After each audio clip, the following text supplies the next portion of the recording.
Welcome to the All Jammed Up podcast presented to you by Music Never Stopped. Today is Monday, December 15th, and today on the podcast we have the band Tophouse. Well, we're all jammed up and we're ready to blast. It's time for Clint and Chloe's Music Podcast. Good morning, fools. Welcome to the All Jammed Up podcast. I'm your host, Clint. I'm your co-host, Chloe. And we're going to start out today's episode with just a quick thought, shout out, prayer, if that's your thing, whatever. Just for Jack and his family, Red Daisy Sporting Club. You guys know him. I'm sure most of you guys know him from being in the Billy Strings scene. He took a lot of pictures, took a lot of videos. I never met him personally, but it seemed like everybody who did had really great things to say about him. And we messaged a few times on Instagram. He was really, really eager to get the guys from 65 North Pickers on the podcast, and it just never lined up. But he would always just encourage me in what I was doing, and he was telling me how special these guys at 65 North Pickers were and how proud of them that he was. And just those few conversations we had, you could tell that he seemed like a nice guy, and I don't know what happened. I don't want to speculate on what happened, but it just shows like how valuable life can be, and it's just a sad thing to see happen, man. And if you were close with him, and we're thinking about you guys too and his family, and I guess I just really wanted to keep it brief, but I just felt as he's a pretty big part of the community, and yeah, the right thing to do would just give him some words. Yeah, absolutely. A loss is a loss, no matter where it comes from, what happens. So yeah, thoughts are going out. I like to think that Billy Strings knew on Saturday and opened that set with Red Daisy, and I think that was just a really nice gesture if that was the case. And even if it wasn't the case, then it's still just to show you that it's a nice omen. Yeah, it's just there's something in the universe that pointed to him that day. I would imagine Billy Strings did see it and he was intentional with that, but if he didn't see it and he started with that song, yeah. So hate that happened, but just wanted to start with that today. Absolutely. We do have the full band of Tophouse today, and we're also in our new studio here as well. If you're watching, you Behold can see all our posters, our new couch. We're getting it redone up. Kid wanted to join in on this one. Sticker table, so send me your stickers. Yes, we want to fill this thing. So if you have stickers, please send them our way. Just keep an eye on it. You'll see it grow. Yeah. I don't think you can actually see it in this view that we have it on, but I'll figure it out.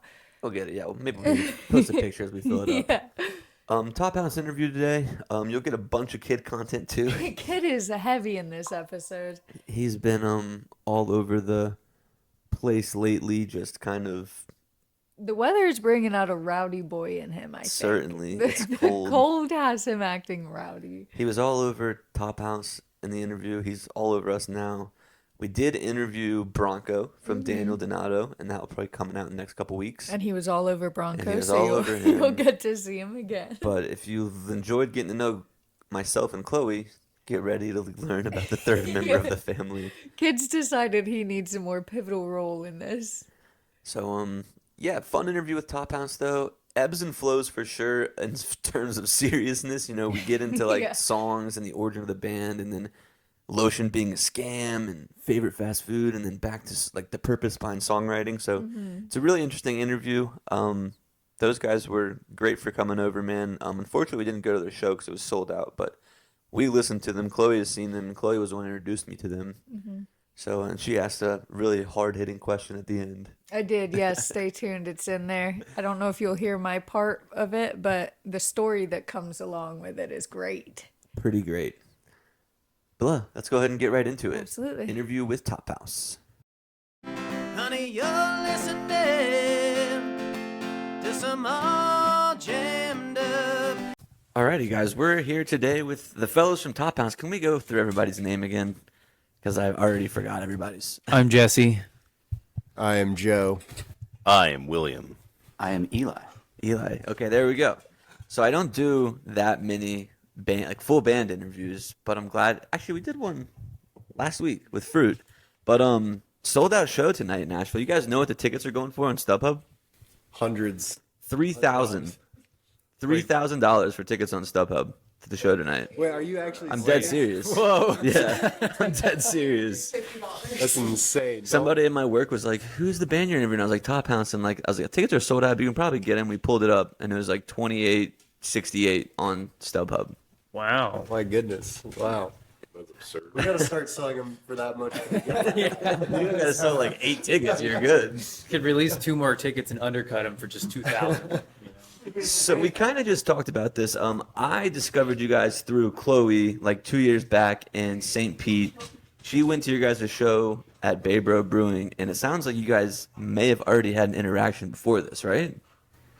Yeah, I think so.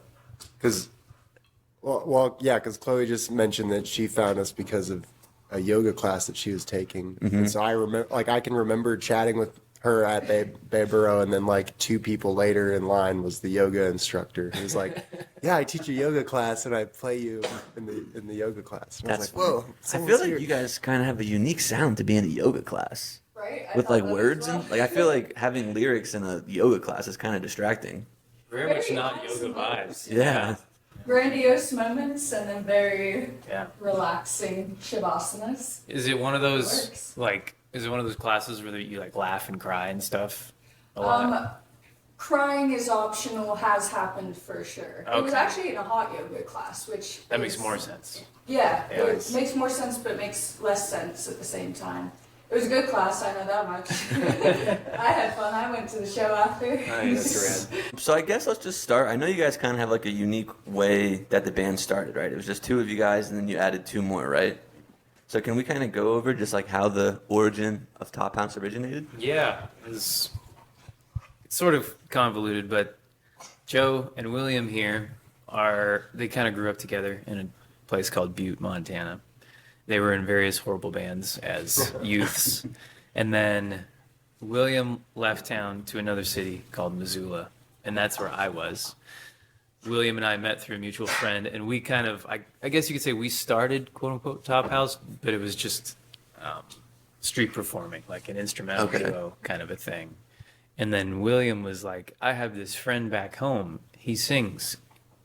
And we're like, cool, maybe he'll move here and we'll have a singer someday. And then that's kind of what happened. Joe moved from Butte to Missoula, and that was 2016. And so I guess you could say 2016 is sort of like the official marker of when Tophouse began. So then the 3 of us were playing and doing our thing for a few years in Missoula and around. And then we moved to Nashville, sort of naively, but maybe we can get into that. But we moved to Nashville and we did our thing. I think it was October of 2019 when we moved to Nashville. So it was just in time for COVID. Then COVID happens, and another buddy of theirs from Butte that they grew up with was on a side quest. His name is Andy, and he was teaching kindergarten. He was teaching music to kindergartners in like Phoenix, Arizona. When the pandemic happened, and he's like, I'm tired of teaching music to kindergartners here in Phoenix, Arizona. So he's like, I need a fresh start. I guess I'm kind of speaking for him. I don't know exactly what it was, but he's like, I need a fresh start. And, some buddies of mine moved to Nashville. I'll just kind of move over there. Not really with the intention of joining, just kind of being in the community of music. But then it was pretty quickly and pretty natural fit. And so that's when 4 members happened. But then Andy can't really tour on the road so much. So when we had some social media success and everything, we're like, crap, we need somebody to come with us on the road. And we have another buddy. We have a lot of buddies here at It Tophouse. seems like it, yeah. It's a big Another house. buddy. He's the other guy on the couch named Eli, and he still lives in Missoula. And we're like, hey, do you want to play these parts? And he was like, sure. I don't really play piano. I guess I'm talking for you too, Eli. He's like, sure. I don't really play piano, but sure. And so that's the legend. So when the band started, just the 2 of you guys, it was guitar and violin, right? Yeah. So was the idea like a bluegrass folk band? Like what was the initial plan when you guys started the band? Honestly, we really didn't have any idea. Okay. Like, I think Jesse listened to like punk rock, like metal-ish, like hard rock. Now I'm speaking for you. And I like listen to like punk rock and jazz. Okay. And classical music. And I was trained as a classical violinist, but liked playing rock badly. So like that was like, so a lot of what we what we did is we're like, okay, well, this is what it was kind of this amalgamation of what will get us attention street performing and what do we want to do and what can we do given that we're a guitar player and a violin player. Okay. So there's I think there's always been a bit of a drive for us to be genreless in that way, even though like in reality we're definitely in the folk sphere because acoustic instruments. Yeah. What was the busking? Because like street performing, like busking is a big thing here in Asheville. It's like a lot of people seem to do that to gigs and stuff. What is it like in Missoula? Is it similar where there's like a pretty significant culture for it? I would say that there's they're the beginning seeds of a culture for it. Like Okay. that exists. There are buskers. There's a decent music scene, especially for Montana. But it's also much smaller, and there aren't as many opportunities, and it gets really cold. So That makes sense, yeah. I do remember though when like William and I spent a good bit of time trying out different locations around downtown Missoula, just kind of experimenting. And we ended up finding a spot that was kind of like our golden, it was like our home base. And it was because there was an outlet on this wall outside. And we asked the shop owner if we could use it to plug in amps because we quickly realized that just volume made a world of difference for street performing, at least for us. But there was this outlet on the wall to this shop, and it was, for some reason, like 18 feet off the ground. So we would park William's car outside of the parking lot, and then we would walk on his car to plug in my amp into this wall, and then just run a cable down and just play in this parking lot. And that's when it started to like work out, I guess. The street performing part did. When you said you climbed on the car, I thought you were about to be like, so we started performing on top of his car Not to that really cool. draw attention. Not that cool. Missed opportunity there. No kidding. So after you two, you added the banjo, and then it seems like, is that right? I'm speaking for you guys now. Tell us. But you guys added the banjo next, right? More or less. Yeah. Yeah, basically. Yeah, when I joined, it's what's really funny about like Tophouse's, I guess, instrumental history is that I did not play banjo when I joined Tophouse. So I didn't even own a banjo. We just kind of like, I was much more a guitar player. My background is like classical piano, actually. That's what I grew up doing. And then I have also played guitar for a long time. So when I joined the band, it was kind of more just like, well, we have a song that banjo would sound cool in. And William was like, my dad has an old crappy banjo. And I was like, well, my dad plays banjo, so I'm familiar with banjo. And so I just kind of picked it up because and So did you It have has this? texture. Yeah, you so it's know? like- It was like we'll sneak it in. we'd like sort of learn one song at a time. I had no idea what I was doing. I think we have a song called Where Are You? And that's the first song I played banjo on. Okay. And like, it's a really easy banjo part, but like what you don't know is that I was like struggling to figure out how to play that song on the banjo. We were just talking before we started, just pretending like you know what you're doing. Right. Yeah. Yeah. And so now I've been playing banjo for, I guess, Since then. 9 years now. And so I've definitely gotten, now I like actually will Yeah. call myself like, yeah, I play banjo. But yeah, when I joined, it was not, nobody had me joining because of my banjo skills. So then that, like the core three of you guys is kind of like a strings band, folky, and then you add a piano, which is kind of out of left field. What was the decision to like bring that as the next instrument into the band?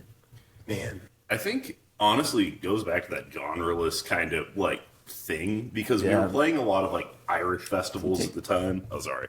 Oh, we were playing like Irish festivals. gotta We were get that playing close. like I don't even know. We were just like. I correct me if I'm wrong here, but I feel like we were kind of getting pigeonholed. It's like, oh, it's a bluegrass band. We're like, oh yeah, what if we have a piano?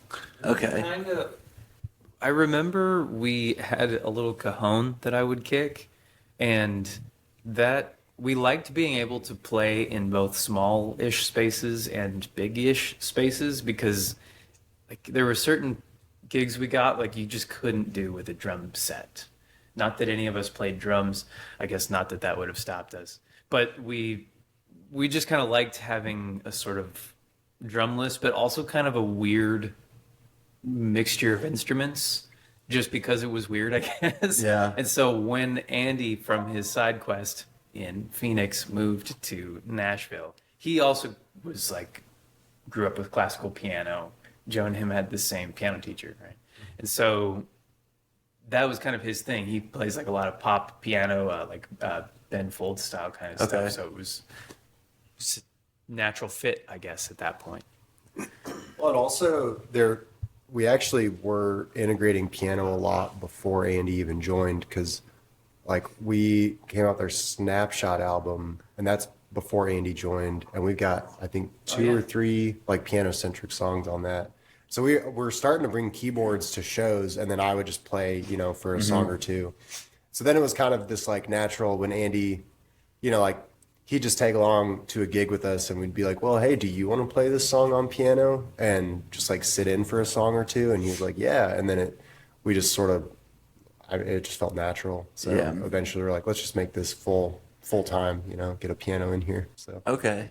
And then, like, you guys said some of your influence were, like, hard rock, classical jazz, and then the band isn't that. Like, the sound isn't that.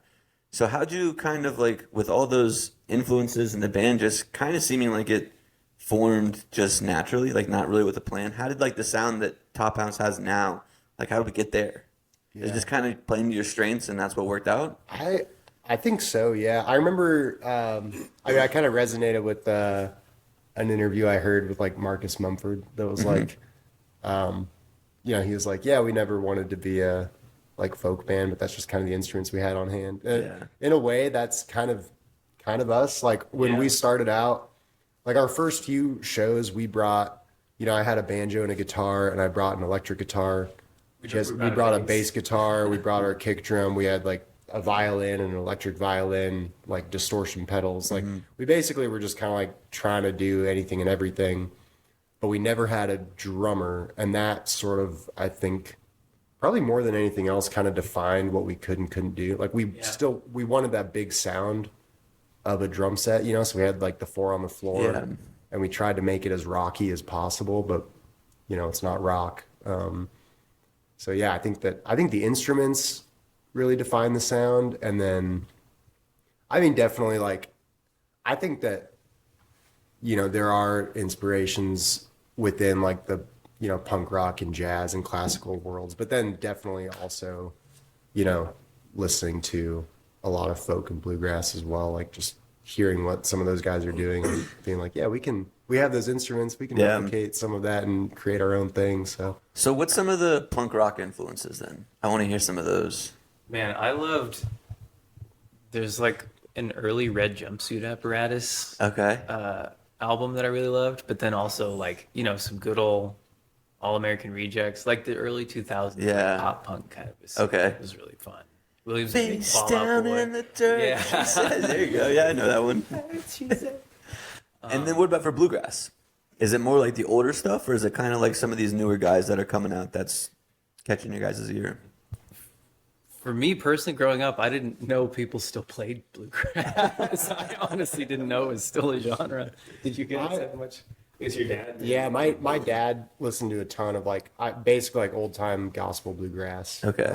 And he played banjo, so I listened to a lot of that while I was growing up. And then, I mean, kind of later on, discovered like Trampled by Turtles. It's like probably one of the bigger influences for me in that sphere, which. No, they're not. I don't know if they're like bluegrass necessarily. But we talked about that on the podcast the other day. Like you see like Kitchen Dwellers, Yonder Mountain String Band, like Leftover Salmon, Billy Strings, all these guys like sit in with each other and like make songs together. But you never see Trampled by Turtles like playing with these other bands. Like, do you guys know why by chance? No, I feel like, I just feel like they're just in a different, they are kind of in a different genre. Okay. Like it's, at least that would be my take. Yeah, like, I agree. Like, is it Dave Simonet? Like you never hear like a guitar solo, like ever. And you like the violin players out of this world, insane, but they're not really like, I feel like bluegrass is sort of defined by its solos a lot of times. Not to say that like I feel like there's, this is my take on it, but I feel like, to me, from the outside, bluegrass is like a lot about like the playing and the songwriting, whereas like then there's like the folk world, which is more just like the songwriting. The playing doesn't really matter as much. I feel like Trampled by Turtles happens to be like a folk band that also has chops. You know what I mean? So it's like That's my take on it. Or it's like They all got some about the bangers, dude. songwriting, I love but it. I then wish they yeah. were, because I go to a lot of those like even the festivals. Like you don't see them as much on like the festival lineups with like the bands that I said. And I was wondering, we were like talking about that on the podcast the other day. Like why don't we see them in like the same circles that you see those other guys? But I don't have the answer. Maybe I need to get them on the podcast and find out.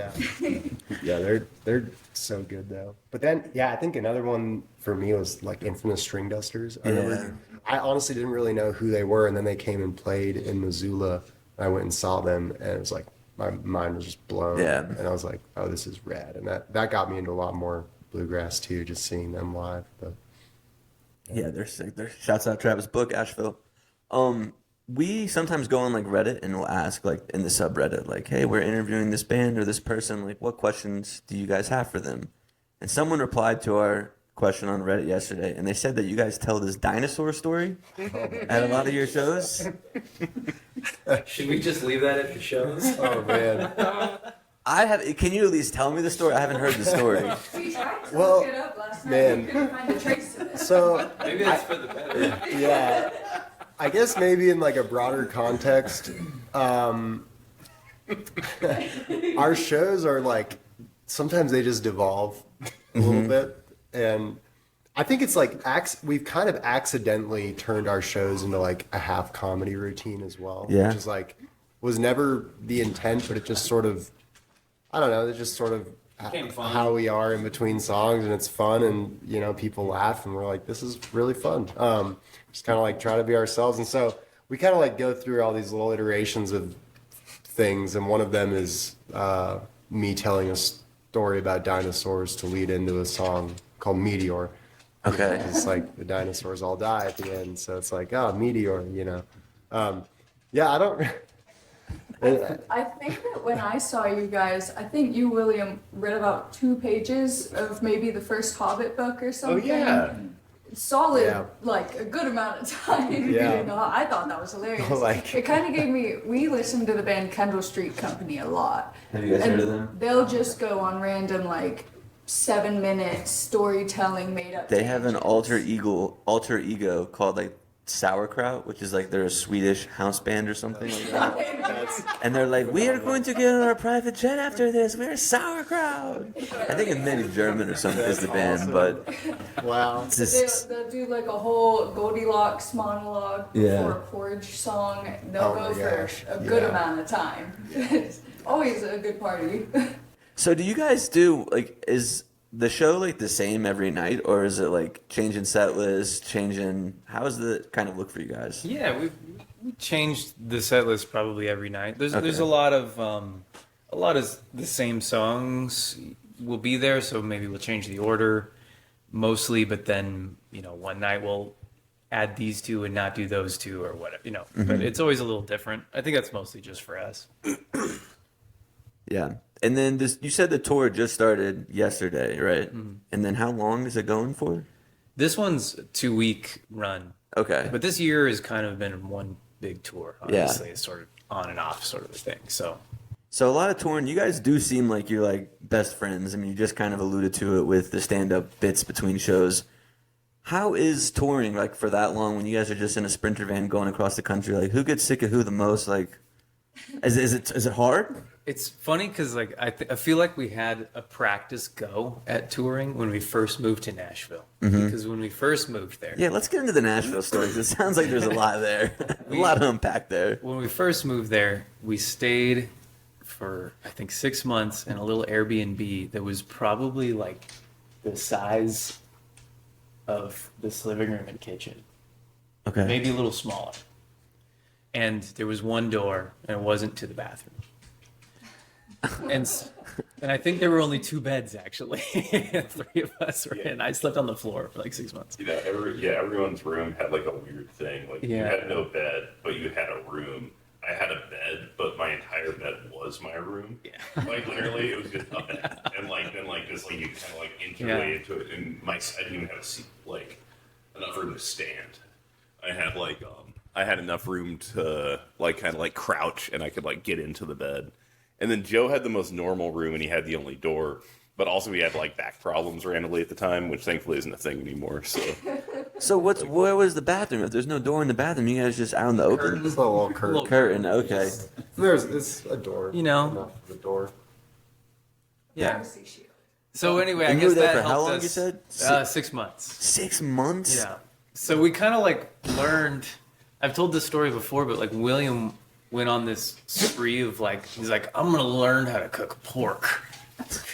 Like And pulled by pork or learning how to pork cook chops? pork, all that meant, I don't know, it wasn't chops. What was it? It was like, I don't it was just know. little thin slices of pork. I don't remember Okay. what it was, but he would like drown them in this Cajun seasoning, and while he was cooking it in this kitchen, which was like the size of this couch, he would, you know, the fumes from this Cajun spice would just like crawl across the floor and up the walls in this little tiny Airbnb. So we would be sitting in the other room, which was like 6 feet away. The other room. Yeah, and we'd all just start like coughing and our eyes would be watering. We're like, what's going on? Oh, William's cooking pork again. But the thing is, the pork ended up being really, really tasty, honestly. So why am I telling that story? Oh, so we learned a good bit of, I think, what it's like living in close proximity to each other. So I don't know if we've really had any major issues Falling with outs that. or anything like that? Not really. I mean, yeah, I'm if like you the s- most pedantic one probably. What in does the that group. mean? Like picky. Okay. Type A, organized, need to be on time places. Yeah. But there's a level of just getting over yourself, I guess. Mm-hmm. Especially when you're like the only one in the group. I'm like, all right, I guess can't beat them, join them, kind of Yeah. thing. So So is the band? I know we had pork chops or pork, whatever kind of Cajun pork. the street pork. Is there still a lot of Little Caesars involved in the touring? You know, not as much. No, I feel like we've sort of upgraded our meals a little bit. We're like, man, if we're gonna be on the road so much, we might as well eat. Like, just like contribute a portion of our budget to actually eating food that keeps us alive, instead of just like slowly killing us. So we don't eat as much fast food or Little Caesars on the road anymore. But we eat a lot Sometimes of. as a treat. Sometimes as a treat. Yeah. It's Yeah. 29 pizza. I feel like right now it's like either it's like, you know, breakfast food, which is always easy and good, or we'll do like Mexican or Thai a lot, like or like Nice. pho, like some soup. Pho Soups is are good, great. yeah. Soups are so good. That's always my like thought when I think about like people touring. I'm like, what do you guys eat? Like, because we'll go on road trips like in our car, and it's like for 3 days. I just feel like I'm eating like shit all weekend, and I Yeah. get home and I'm like, that was terrible. So when you're on the road for like multiple months at a time, I'm like, what do they got to be eating during that? It is really nice to get home and just be like, I'm gonna like eat some broccoli today. Yeah. Like, I'm really excited about it. Yeah. Yeah. So you guys also have your own podcast? Yeah. We tell do. anybody. Yeah. Yeah. When did that start? That was like the beginning of this year was when we like started filming it. I don't remember when the first episode came out, but it's kind of a new thing. Yeah, you guys had a couple hot takes on there I wanted to discuss. The first one, lotion is a scam. Yes. Yeah. So let's get into that. Okay. I'm a dry guy myself. Yes, it's all you. I can defend this. So first, let me say I'm excluding like sunscreens Okay. and or perhaps I don't know much about this, but we'll say prescribed creams and ointments. Okay. For like conditions. psoriasis or something. Sure. Okay. I'd rather use lotion than sunscreen. I think sunscreen's a scam. Sunscreen give you actually that. works. Is he bothering you guys? Sunscreen actually Just works. push him off. So, we'll exclude sunscreen and like psoriasis cream Okay. from this scam. Okay. So you gotta get what's the reasoning? I mean, what's the reasoning that lotion works? Is there any evidence for this? First of all, Have you ever had dry hands? And then you Probably. and then you put lotion on them? no. They just become normal again. I drink water and then I'm fine. He's a hydrated guy. Yeah. I'm a hydrated guy too. I'm a hypochondriac. I don't know what that means. It works. It plays. Kid. Hey, buddy. He's He ridiculous. doesn't care about lotion. So you live in Missoula, which is you guys live in Missoula, right? We live in Nashville now. I thought we left Nashville. Oh, okay. So you guys are still in Nashville. The band just formed in Missoula. Yeah. So as cold as it gets there, you guys never had dry, cracky skin and decided to use lotion to help that? Or do you guys agree with lotion? So I can't defend Jesse's position here, but I will say that I also have never used lotion, even though I grew up in Missoula and Butte, which is even drier than Missoula. And once again, I'm sure people out there, they need it, But I do feel yeah, I don't know. I've just never needed it. Well, it's not the way. An extension of this could be chapstick. Think Okay. of, I don't know about you, and this is purely anecdotal, but in my experience using chapstick, every time I've been like, oh man, my lips are chapped, I should use some chapstick. I'll put it on, and then mere moments later, I feel like I need more chapstick. And then as time goes on, I feel like I just keep needing chapstick. Whereas if I just let them be chapped and drink water and then continue living my life, they'll heal on their own anyway. I never needed the chapstick, That's The sort of chapstick's on how your head. chapstick is in your head. Yeah. So as a also dry but also very chapstick addicted person, Oh. chapstick is propaganda. Oh, she agrees. Everyone does fall for it, and we're all in the cycle. We all need it. Well, except for me. That's what I'm here saying. I'm here spreading my message As the hydrated guy. as the you are, hypochondriac that I You am. beat the propaganda of chapstick. Big chapstick. Big chap. Yeah. Yeah, you beat it. The rest of us are stuck. There's no getting. I haven't used chapstick since I was a kid, I feel like. There you go. Yeah.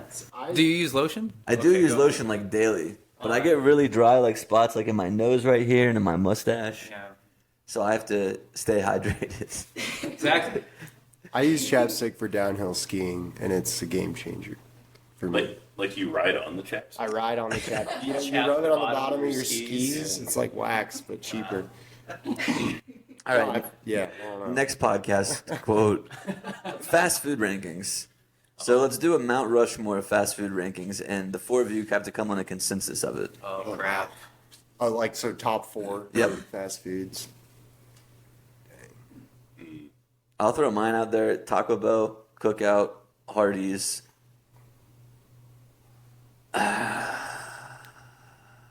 Taco I can Bell. match Taco Bell Okay. for a Mount Rushmore. I think Taco Bell. Yeah, would- Taco Yeah. Eli That's can't, fine. but Eli's a broken man. What's your favorite fast food then? I think I gotta go Panda Express. That doesn't count though. That's fast casual. That's the fastest food of the That's fast foods. Chipotle. You got it's got to have a drive-through to be considered. Panda Express does. has a drive. Oh, okay. Well, my bad. I also would. Oh, Do we all agree McDonald's isn't on it? No McDonald's. I know on it. You put McDonald's. breakfast or lunch? Not breakfast. I think, no, I was going to say, I think it's because of the breakfast that I Yeah. put McDonald's on. Have you guys had Hardee's breakfast? That's not really a thing out Yeah. there. Hardee's Okay. breakfast On is accident. Rad, yeah. Hardee's breakfast slaps. The chicken biscuit, the cinnamon biscuit. They got gravy. That's all. Yeah, I need, it's really. good. We had I think I could potentially, we've had this conversation where I think the quality has gone down over the years, but Wendy's could be on it simply for the Baconator, but it's also not the same as it was when I was in high school. So, Agreed. I so don't it's know what happened. it's hard to know. I used to really like at McDonald's the ranch chicken snack wraps, those things. Yeah. But then the grilled tenders now, or the crispy tenders, are shittier quality chicken. I used to measure my life in terms of McChickens. So I'd be say minimum wage at that time, still is, I guess, it was $7.20 or whatever an hour. I would be like, man, if I work for 2 hours, that's the equivalent of 14 and a half McChickens. I could be, that's how I would think about money. It'd be like, this thing costs $20 or it costs 20 McChickens that can feed me for a whole day. That's a great way to track inflation because Yeah. they only get you Because now they're 4 not McChickens. $1, they're $3.14 or something. I don't know. You used to be able to get a Taco Bell of beefy 5-layer burrito, a bag of Doritos, and a drink for $2.21. Yeah. Yeah. Those days are long gone. Wait, have y'all ever had Taco John's? I think I have had Taco John's. That's Mount Rushmore for me. I know that one Potato destroys Lays. you. That's Taco Bell Long John Silver's. no. No, it just think I don't even know how to describe. Whoa, seems vile. We had a KFC and Taco Bell in the same building. Oh, wow. Have you ever heard of A&W? Yeah, I've never had it though. I don't think. It's kind of like classic burgers and hot dogs, but for whatever reason, every time I see one, it's attached to a KFC, with rare exceptions. Do you guys ever do Burger King? Williams I don't know if I've ever had Burger King. It's against Williams' religion to eat at Burger King. There's something about, like, I remember going to a Burger King once, and it was like, get like 12 pancakes for 50 cents. Like literally something like that. And I left because I was like, I can't, that seems scary to me. There's Too something cheap wrong even about for that. me. I want it to cost at least $2 for 12 pancakes. I don't know. Yeah, no, that's fair. That's almost too cheap to enjoy. I feel like they did the same thing. There was like 10 chicken nuggets for like 99 cents at one time. No. And it's like the markup on like, what are we doing, 4 cents a chicken nugget? I don't want one of those. There's just something scary about that, like, you know, which is an interesting lesson in economics and what people are willing to spend on things, I guess. But They've done studies like with, I think, wine or selections on menus at restaurants where people will usually buy the second cheapest drink, for example, because they don't want to be cheap. They want to get something with quality, but they don't want to spend a lot of money. And I'm like, I totally get it. Yeah, Joe. that's like that's like I feel like when I get wine, I do that. yeah. I don't really ever Yeah. get wine out, but if I do, I'm like, we're gonna get that one. It's like a legitimate like all those, you know, like all those stores that have their own brand of things. Like they'll like intentionally make something really cheap And then make another. and then make something that's just a little bit better. And the cheap thing, they like just make it as like a throwaway item. Like they're like, we're not making money on this. The goal of the cheap thing is to get people to buy the more expensive thing. It's like a legit tactic. Very It's interesting. crazy how much like psychology goes into like Yeah. what we're buying. It's crazy. It is like super Like intentional. chapstick and lotion. Yeah. All right, let's reel it in back here now. There's another. Cookout's a good Cookout is Cookout's a good one. great. Yeah. I did want to throw out Culver's. Okay. I don't know if it has yeah. a drive-through, Oh, but we No, keep Culver's running into counts. those. The Chick-fil-A, thing is- kind of overrated, I think. Same. I agree. That's my thought. I fuck with Chick-fil-A. It hits the spot. I like sometimes. it, but I feel like it's not. I'm a big sauce girl, and I really fuck with Polynesian sauce. That's all I It would. That's Chick-fil-A on there for. It'd be like 100% in my top 10, but I'm not sure it cracks the top 5. Maybe That's fair. I don't know. That's fair. One more podcast, and then you guys had an episode called "Debunking Tour Myths." Oh, So, what are these tour myths that we guys debunked? I don't know. I was really hoping you were going to tell me. And I didn't know. I couldn't watch the whole podcast. I didn't have that much time to prepare. Well, it's really funny because so our friend Nate does all the producing for the podcast, and he does an absolutely phenomenal job.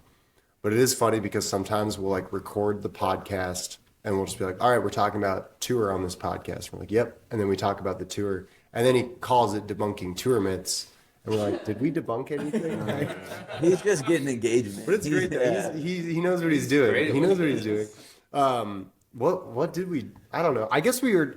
If I remember right, we were talking about like some of the things that people might think about tour and questions we'll get. You know, like, oh, isn't it so cool? You get to travel all over the place and see the whole country and like all this stuff. Like, you must get to see so much. And it's kind of like, you know, that's kind of one of the myths maybe, because it's Yeah. like actually we just see like the highway and then I go to some green room. stranger's house and he asks me about fast food. Exactly, yeah. And that's not like, we definitely get to see some really cool things, and like we'll have days off where we can explore and, you know, go on hikes or, you know, check out something that we all want to see. What's a place that, coming from Montana, which is like top 3 most beautiful states in the country, all the touring that you guys have done, and like, you know, you have a day off or you're doing something, what's a place that's kind of like surprised you? Been like, oh shit, this place is really beautiful, or this place has something really cool to offer here. I'd throw the Northeast out. Yeah. Like, I didn't think, like, I mean, as a Montanan, you know, you have to go, like, Montana's the best. And, Yeah. You know, and I still Biggest think that, mountains. of course. But, like, the Northeast, it's nice. It's just very peaceful. It's like a different world there, though. I guess I'm talking specifically about, like, Maine, Okay. uptown New York. Not so much like uptown New York, upstate New York, rather. Just that entire, like, area kind of up in that is so peaceful. Okay. Yeah, I've never spent any time in Maine. I heard that like isn't like half the state like inhabited there, uninhabited, uninhabited. There you go. Yeah. All that chap's good. My wife and I did our honeymoon in Maine, and we like flew in like to this tiny town called Presque Isle, which is like the farthest north you can get basically to an airport.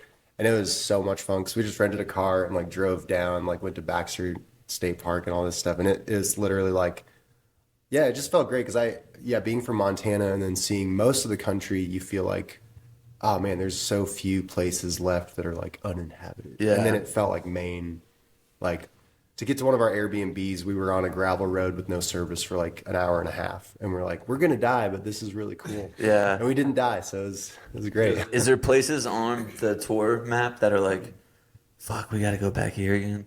Like places you can't wait to get out of? I feel like it's got to be Florida.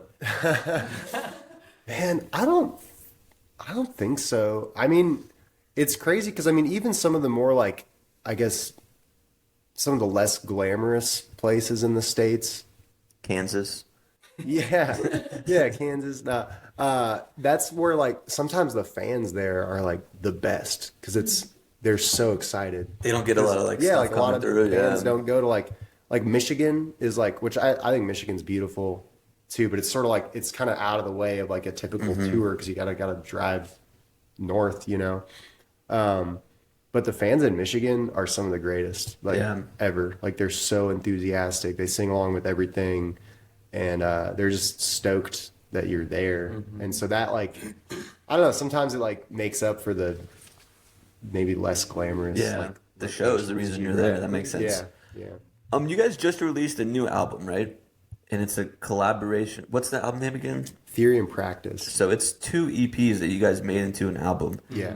Explain to me just kind of like how you guys came about that idea. Was there any new music on the final album, or is it just a combination of the 2 EPs? Yeah. So I guess short answer, yes, there is one new song that we put on there called I Still Do that sort of ends it off. But the idea was always the 2 EPs were 2 sides of the same coin, theory and practice. So we kind of had this whole album written out, and then we realized we could separate it into 2 themes. And so we're like, oh, it'd be interesting as a concept to do that instead of release it as a whole album. So that's what we did. And then honestly, it was kind of, we always intended for it to be listened to together, but it was sort of an afterthought to actually be like, wait, let's actually put it together for an album. So, but we were like, that just felt like the right move to us. Like, we're like, well, we want to make it easier for fans to find. There's like a little bit of the like, just the ease of finding an album. It's like easier to find an album from an artist than it is to find an EP. Yeah. Like, and so we're like, well, we want people to find this album, so let's put it out as an album. And then we had the song I Still Do already recorded, ready to go. And we felt like it was a really good fit, like thematically for kind of the like conceptualizing and then like sort of the steadfast like nature of things. And so we added that. Yeah, I asked this question a lot. So I don't know how familiar you guys are with the podcast, but it's generally like more jam band people that I have on here. And when I asked them about the songwriting, it's like, I made this riff and then thought about a chorus and then we put the lyrics into it. So the lyrics kind of come after the music typically. You guys seem like, and correct me if I'm wrong, but maybe the lyrics come first and then the music comes because compared to the jam bands I interview, you guys' lyrics have a little more meaning most of the time. So like, how does the songwriting process kind of work for you guys? That's always a fun question. For us, generally, this songwriting process is still, what would be the word? I guess private or separate. Like, so Joe and myself it's probably about 50-50 or so. And then Williams had a song too. So, but mostly, I guess Joe and myself will write, and we usually write on our own. Excuse me. And then we kind of bring ideas of various levels of doneness to the group to check out. So it might be half baked or pretty well established.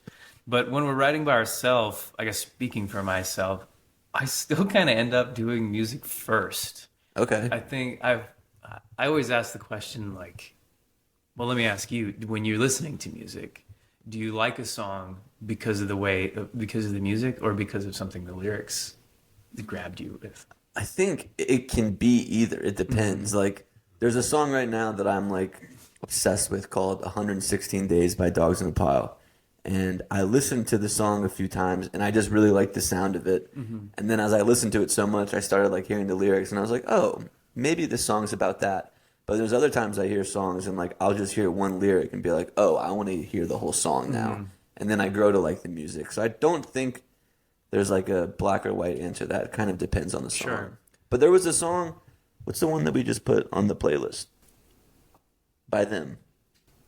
Better is the end. Better is the end. yeah. Like I really like the lyrics in that song. Like that was a song I listened to, and within like the first verse, there's like a couple lyrics that I was like, oh, I really like the message that you guys are trying to get in that song.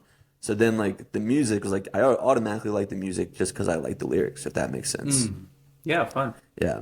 I've got my sort of, I think you're right, it's not so black and white, but my sort of black and white theory is that generally speaking, guys tend to hear music first, and generally speaking, girls tend to look for lyrics first. Again, it's not, I'm not trying to like lump everybody in a group, but like in my circle at least, that's kind of usually the case. So it's just kind of a fun way to think about how people hear music. So when writing it, I guess I tend to just kind of like, it almost is jam bandy, I suppose, in that like you write something and you might feel something emerge from that. Yeah. But yeah, I don't know if are you the same? Yeah, I think like similar. I'll like, I feel like I always have, I kind of explain it like there's a bunch of seeds, like lyrical seeds that I just sort of like keep around with me. And then when, you know, a riff or a melody or something pops into my head, I just sort of like dig through and find whatever, you know, what's the seed that sort of like fits that like vibe the best. So like Better is the End was like that whole, you know, specifically like that whole concept of like, wow, like, you know, how do you sing about like we're so drawn to like things that are new and novel, and that's fine and cool, but then I was like, you know, that kind of wears off with like time, and I was like, man, but actually like digging into something for the long haul is that like ends up being better, you know? And so I was like, how do I write a song about that? So I had that like seed running around, and then that riff, you know, came up and I had a melody and I was like, oh, this kind of fits that. And so it's kind of how I do it, I guess. But Is there ever times where like you have like a few really good lyrics that you like and it's like, oh man, this song is still missing a few, and it's just like kind of throwing words in there to make the song completed? Or is it always kind of you're trying to be like really intentional with the lyrics? Airport song is really intentional with lyrics. Airport is one of our deeper songs. It's got a lot of meaning that most people don't realize. No, I mean, pretty much every single war in human history is like actually referenced in that song. You've got the Vietnam War, you've got World War I and World War II. You've got the American Civil War, the Vietnam. You've got That's all of them, really. yeah, just well, I mean, that's all that I've found. Oh, Wow. you didn't hear the reference to the 30 Years' War? But yeah, there's 30 Years War. The War of the Roses in there, the Punic Wars. Yeah, the Russian Punic Wars in Indian there. War. I don't know very many wars. Anyways, Star Wars. Star Wars. I didn't know this song, and I looked up the lyrics, and I'm just like, what the hell are these guys talking about? Just listen to it after the podcast. Okay, It'll make I was it like, all there's better. nothing about a war in this. It's a deeper meaning. You have to look beneath the song. Yeah, I think like I think that we try to be intentional for the most part. Like, you know, there's probably lyrics that kind of make it in that are just like, yeah, this'll do, you know, because we're like really stuck and we just need something. And sometimes that actually like, you know, hindsight, you're like, oh, that actually is better than if I had sat with it for a long time. But I think overall we are probably trying to like be intentional with it for the most part. But Yeah, I feel like part of my, like from my part of the writing, I guess, I'd like to have songs that are fun that also have something to say, hopefully.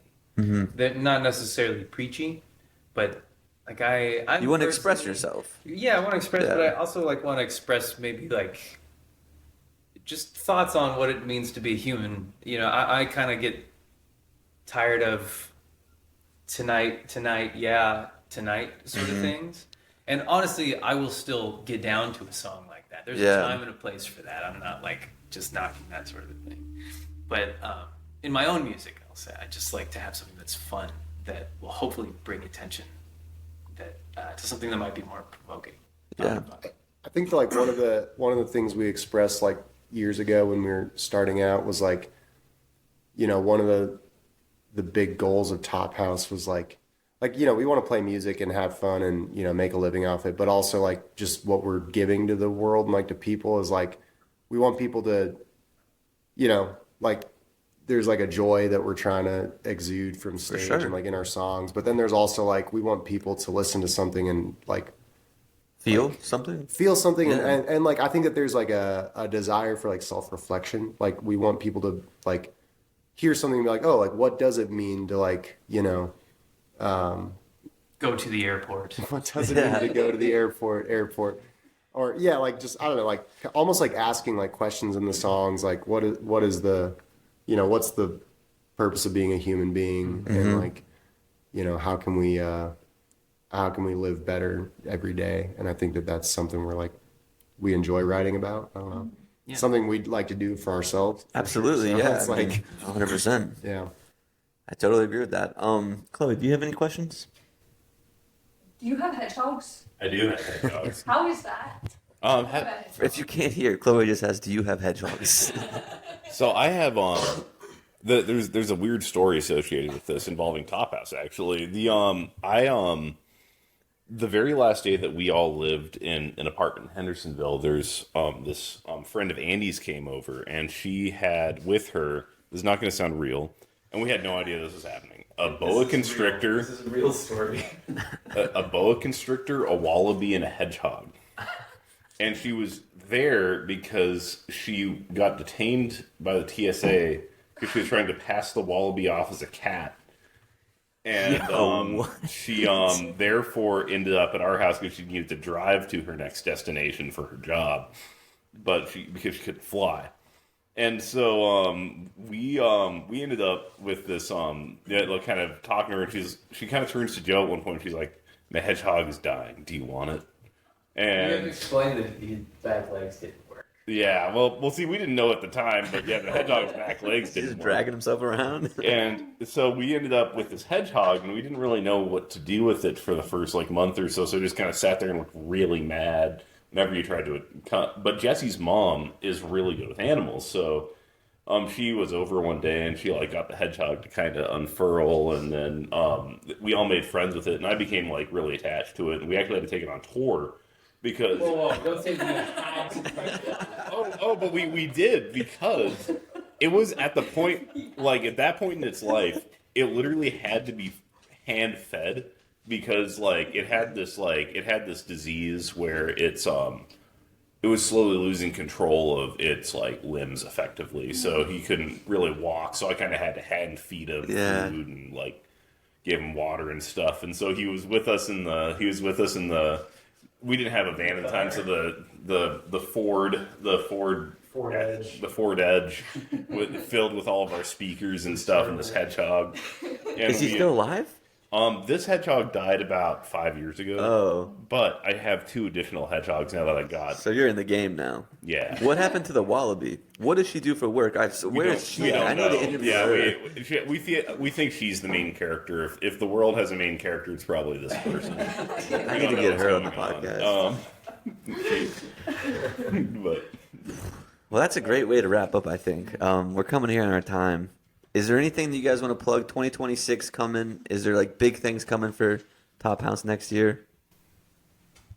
Well, yeah, we've got and we have a big tour in March 2026, so that's happening, which is pretty cool. And then we'll definitely be releasing some tunes. And I won't say a whole lot on that, but we'll definitely have some new music out in 2026 as well. So yeah, it'll be an exciting year for Tophouse, we hope. Hell yeah. Well, guys, thanks so much for coming. Sold out show tonight in Nashville. Thank you. So, yeah, thanks so much for coming on, guys. Yeah, thanks for having us. You just got jammed.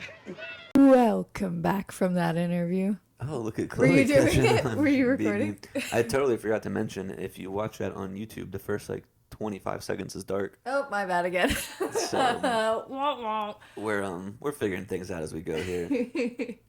wah. I also want to side note back to the intro. You said gesture.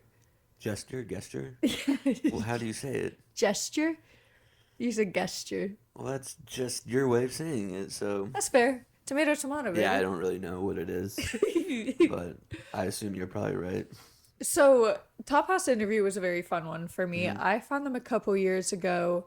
My friend Issa went to a yoga class, and we went to yoga together quite a lot of times. And she was like, this entire class was based around Tophouse's music because they were going to be playing in St. Pete that night. And the instructor was just like all in about Tophouse, and it's a hot yoga class, and like the music ebbs and flows, and it's very like their music can be very grandiose at times.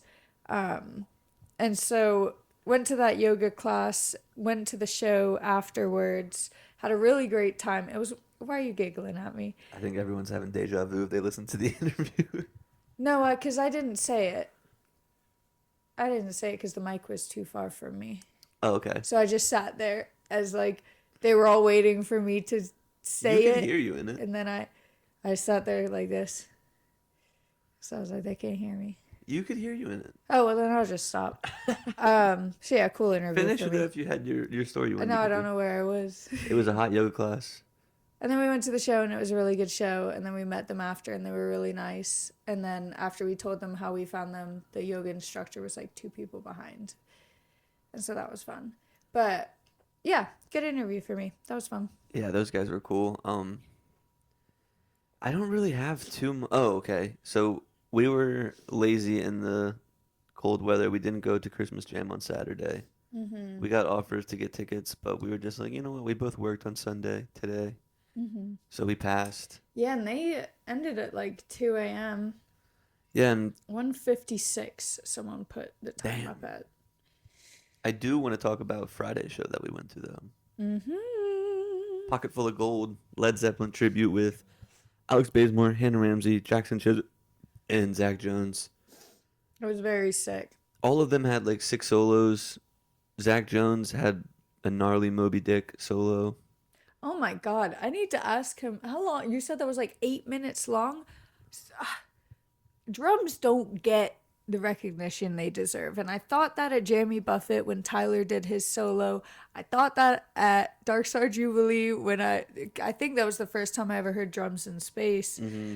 And You were enamored by that, yeah. there is something about a drum. I don't pay attention to drums very often. And I do think it sneaks up on you. What do you think you pay attention to the most in the show? I key into bass a lot. Bass. Yeah, I like to listen to the bass. And then I do like a banjo. If we're strings, I do like a Okay. banjo.